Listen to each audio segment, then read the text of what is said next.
This video is sponsored by Paradox Interactive. Hey everybody, it's PartyElite, and it's time for us to take another look at Age of Wonders 4. There's an exciting new DLC that adds a ton of variety when it comes to faction creation and, by extension, the entire gameplay experience for a new campaign from start to finish. For more details about the Empires and Ashes DLC, or to grab it for yourself, check out the link in the pinned comment down below, though of course, we'll be diving into plenty in this video itself. If you're interested in a new Let's Play that'll actually play to completion on this channel with the DLC, let me know in the comments, but otherwise, with timestamps down below and no more time to waste, let's begin. New faction creation options.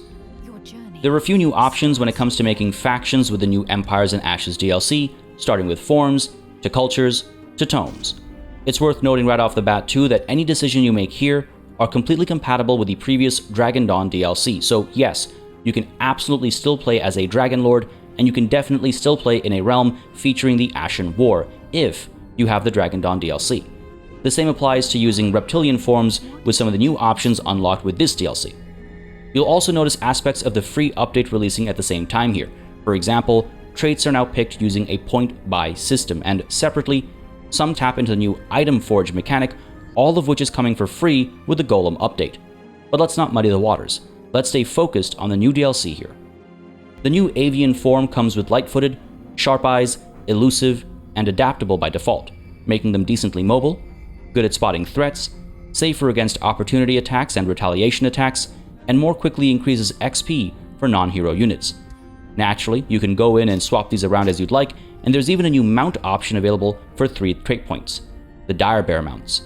These mounts increase HP by 10 and actually makes a unit more powerful against an enemy unit in defense mode through the help of the Overwhelm trait. All the other modifiers here are similar to the other mounts traits available with the base game. Moving on, there's a new culture being introduced here too, the Reaver. Apart from new units we'll discuss in an upcoming section and new aesthetic and equipment options too, Reavers feature 1 point of Chaos Affinity and 1 of Materium Affinity, and their structures focus on additional production and mana income, which is great for more quickly recruiting units, for sustaining larger armies of summoned units, and for keeping more strategic spells active at a time. All this comes at the cost of a Whispering Stone though, meaning you'll be at a significant disadvantage in the early game without the ability to secure early progress with free cities you intend to vassalize, or at least befriend. That's okay though, because Reavers are inclined to war. Total war means you suffer fewer penalties when declaring wars without justifications, and war spoils are earned through wartime activities to be used for diplomacy with free cities and other empires alike. Take resources from either, intimidate free cities to increase their allegiance level, and declare supremacy against other empires for diplomatic advantages. War spoils are earned to greater degrees by killing higher tier enemy units, and killing an enemy hero earns you spoils depending on the hero's level. Conquering cities also nets you war spoils with more earned per population of the conquered city. There are a few spells that come with being a Reaver too. Suppressing Barrage causes damage and potentially immobilizes targets within a small area of effect.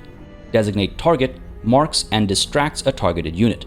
And finally, Engraving of Focus is a unit enchantment that pairs nicely with Designate Target by bolstering damage output on marked targets per stack of marked. Reaver heroes are also able to use the Marked Target ability to, you guessed it, mark targets.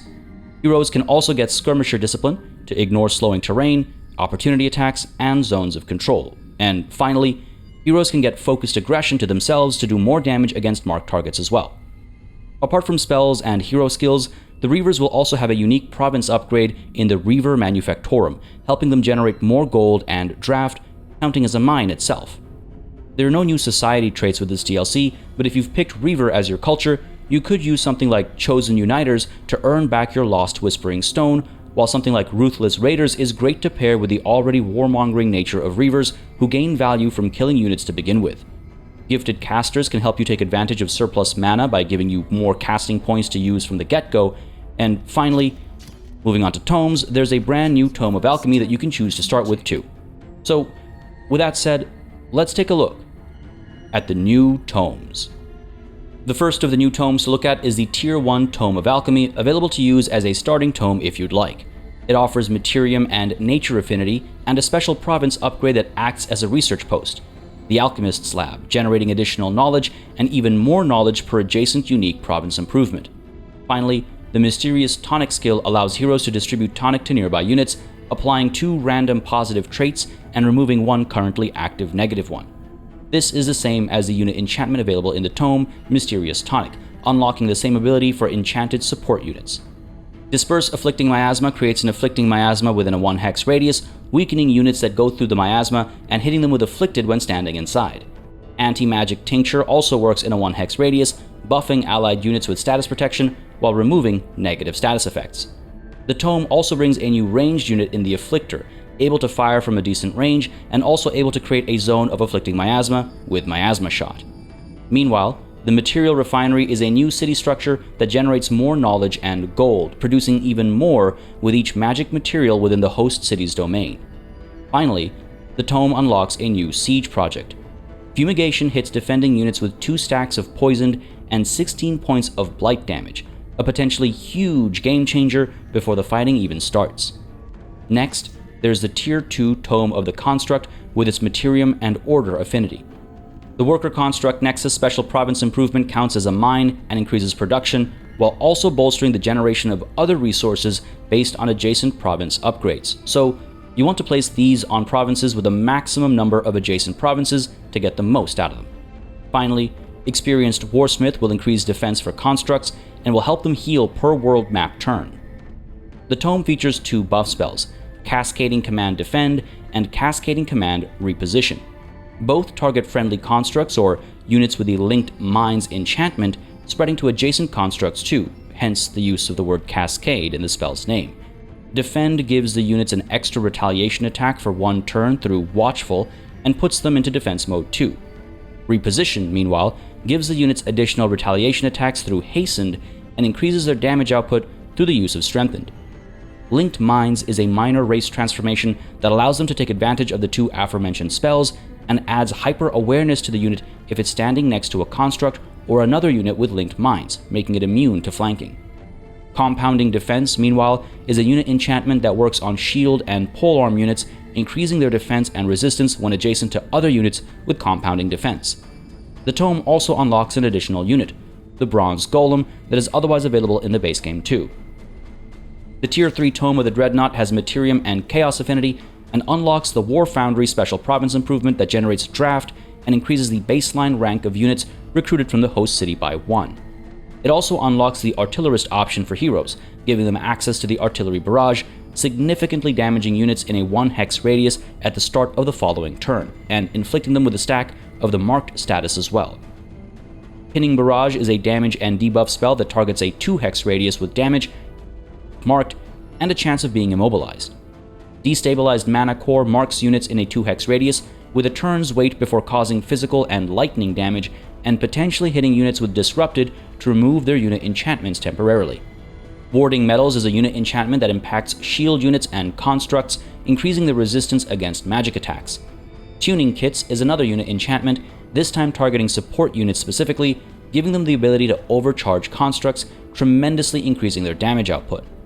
This tome also unlocks a siege project that involves constructing a Great Bombard to use on the battlefield, though keep in mind you can only have 1 piece of military equipment actually show up on the battlefield, so choose your siege project accordingly. Finally, the tome unlocks the Ironclad Mythic unit. The Tier 4 Tome of Severing has Materium and Shadow affinity, unlocking the Master of Disruption skill for heroes to give them a chance of temporarily disrupting unit enchantments for units they attack in melee or from range. Null Shield is a unit enchantment for shield units, and when they enter defense mode, adjacent friendly units get +5 status resistance, which is absolutely huge. Disrupting Blades is another unit enchantment affecting a much broader selection of units, giving their melee attacks a 60% chance of causing disruption on their targets for 2 turns, disabling any enchantments they're currently using. Final Banishment is a combat spell that destroys all non-hero corpses on the battlefield, giving each friendly unit a stack of bolstered resistance and 5 HP per destroyed corpse. Naturally, this is a spell better used later in a battle, and it's a great way to deny your enemies access to corpses they might use for a variety of things like regeneration or reanimation. Astral Severance is a damage and debuff spell that targets magic units specifically, with a 60% chance of straight up killing them in an instant. Failure still results in disrupted and decaying statuses being applied. Conjure Spell Ward allows you to build a spell ward in an empty province and acts as a spell jammer while also providing vision. Finally, the Tome gives you access to the Severing Golem, a powerful mythic unit. We've briefly touched on a few units that you gain through the Tomes, but let's now take a closer look at the new units. Let's start with the Reaver Culture units, most of which cause physical damage, some with fire. Any damage-dealing unit of this culture has focused aggression, adding to the damage dealt per stack of marked on the targeted unit. With that said, let's go in tier order here. The Observer, also seen in the wild, is able to mark units, which, as you've heard over the course of this video, pairs nicely with a lot of the new spells and tomes, and, as you're about to see, pairs nicely with some of the newly added units too. As a construct, the unit has Reinforced, it's Heartless, has Control Loss Immunity, and is immune to bleeding, diseased, distracted, and poisoned, while being weak to lightning. As Scouts, they have Sensing Scope on top of Far Sight that Scouts get by default. They're also flying. Mercenaries are polearm units with First Strike, Charge Resistance, and significantly increased damage against cavalry and large units. Apart from a decently strong melee strike, they're able to hit units with Drive Back to push them back by a hex while chasing them, causing physical and fire damage while ignoring 50% of the target's defense. They have Focused Aggression, and the Mercenary trait makes the unit more expensive to support. The Harrier is a skirmisher with Swift and Slippery, and they have a melee attack alongside a net they can throw to cause physical damage with a chance of immobilizing the target for a turn and marking them for 3. They also have Focused Aggression. The Overseer is a support unit with Defense Mode Warding, and they're an optional cavalry unit. If your faction has a mount trait, they'll be on said mounts. By default, they attack from range with fire damage with a chance to blind targets and marking their targets too. They also have the Subdue ability, able to hit any immobilized, frozen, or stunned unit that doesn't have Control Loss Immunity with a 90% chance of linking with the targeted unit and subduing them, preventing them from performing any actions and capturing them at the end of the battle if victorious, as long as the unit itself survives, of course. They're also able to help friendly units with a whopping 40 temporary hit points, and finally, they also have Focused Aggression. The Mage Lock is a ranged unit that causes significant amounts of damage from a good range, ignoring 50% of the target's defense too. Meanwhile, Take Aim allows them to mark a target and go into defense mode, and then Focused Aggression pairs nicely with that for the extra damage. The Dragoon is a skirmisher with Swift and Slippery. They can fight in melee, while Harrying Shot has decent range and damage output and a 90% chance of distracting the target, all while ignoring 50% of the target's defense. They are fleeting, master skirmishers, and of course, they have Focused Aggression too. Finally, the Mage Lock Cannon, also seen in the wild, is a ranged construct with great damage output, able to hit at a decent range and cause damage to all units in a 3-hex line, cancelling their defense mode and retaliation attacks. It also, as you might imagine, counts as a demolisher.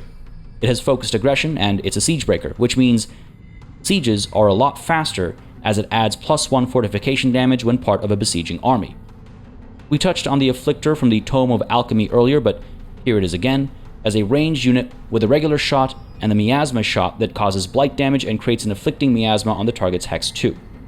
We briefly mentioned the Great Bombard unlocked by the Tome of the Dreadnought earlier as well, but here it is with some more detail.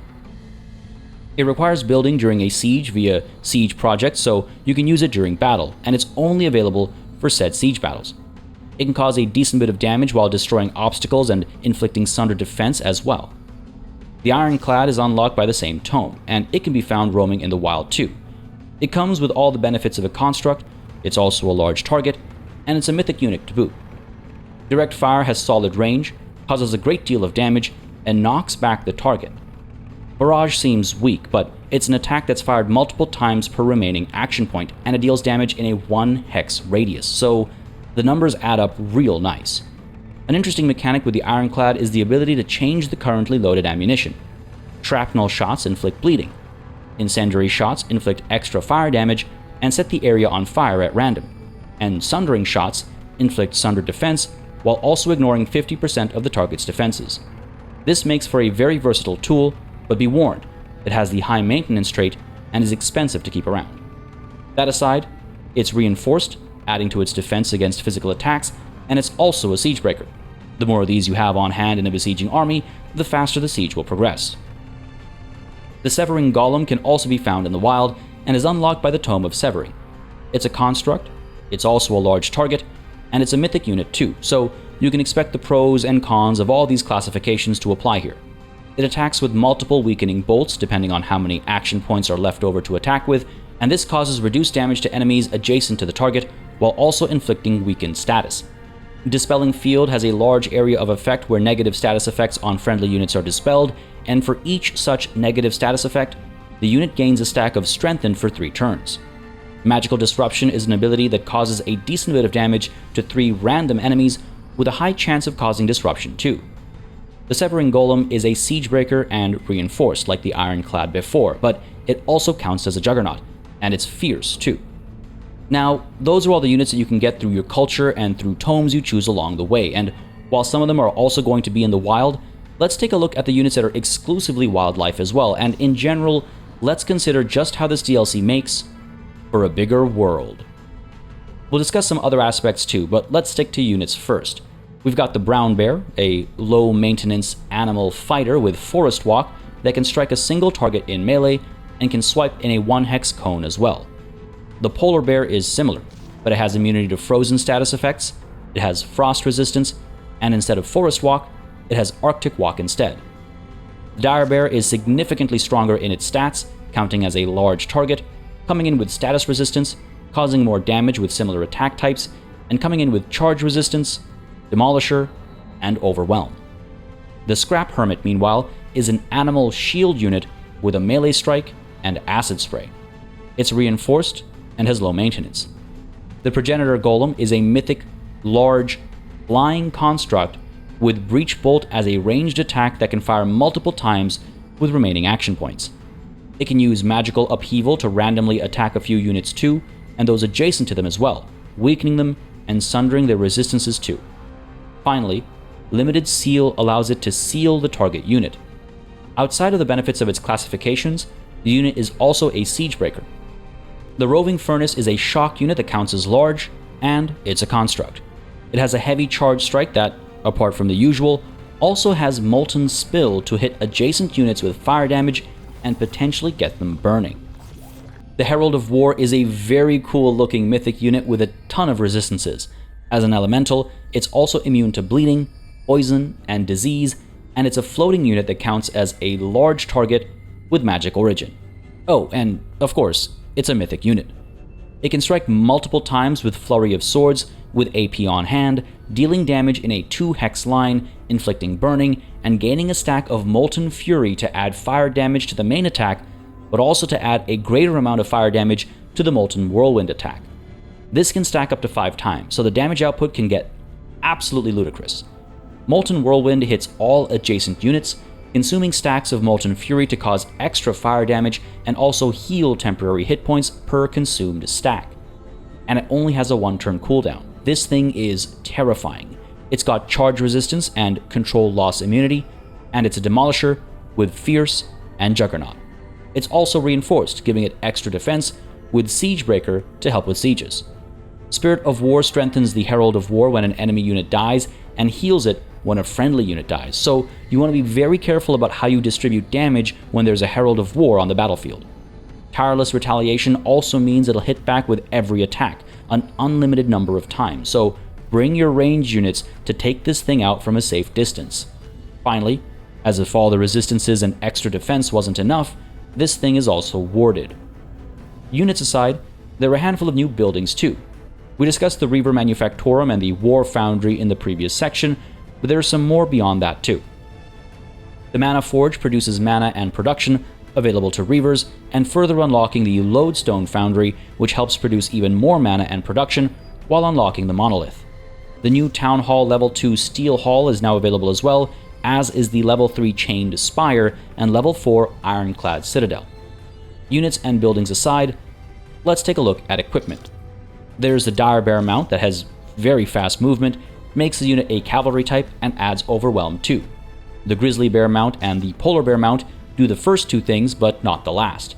The Severing Golem mount, meanwhile, is also very fast with cavalry type, and it comes with the Dispelling Field, additional resistances, and Magical Disruption as an additional way of causing damage. The Mage Lock Rifle adds a powerful ranged attack that ignores 50% of the target's defense, and that aside, it provides a quick stab for use in melee too. There's the pistol and sword combo as well for a melee strike that can hit multiple times with available action points, alongside the Mage Lock pistol that can do a decent bit of damage at a middling range, ignoring 50% of the target's defense. The Reaver Halberd allows for multiple melee strikes too, AP permitting, and it does extra damage to cavalry and large targets. Finally, the Mage Killer is a heavy Mage Lock rifle with great range and great damage output, alongside the piercing trait that allows it to ignore 50% of the target's defense. It also causes extra damage against Battle Mage and support units, as well as Wizard Kings. This is a powerful tool on the battlefield, helping you on your way to victory.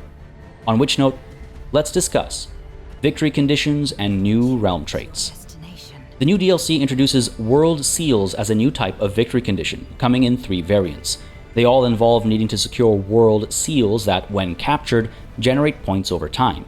Depending on the variant you choose to play, you'll need more or less points to win, but either way, whoever gets there first is deemed the victor. Of course, it's not just a matter of camping on these seals.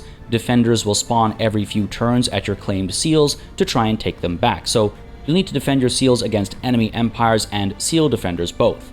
Apart from these victory conditions, you can also get a few new modifiers on your realm. Chaotic Influence causes empires to grow more spiteful of each other over time. Motivated Truce, meanwhile, discourages waging war, meaning grievances have less value in justifying the declaration of a fresh war. The Empires and Ashes DLC adds a ton of new content to the game, and if you'd like to see a Let's Play featuring it on the channel, don't hesitate to let me know down below in the comments. If you enjoyed this video, consider hitting the like button, and for more strategy gaming content, you should subscribe to the channel as well. If you have any questions about the DLC, ask away below and I'll answer all that I can. As always, a massive thanks goes out to all of the channel members and patrons who've been supporting the channel on a monthly basis. They'll keep us alive and running smoothly. And of course, a big old thanks goes out to each and every one of you for watching.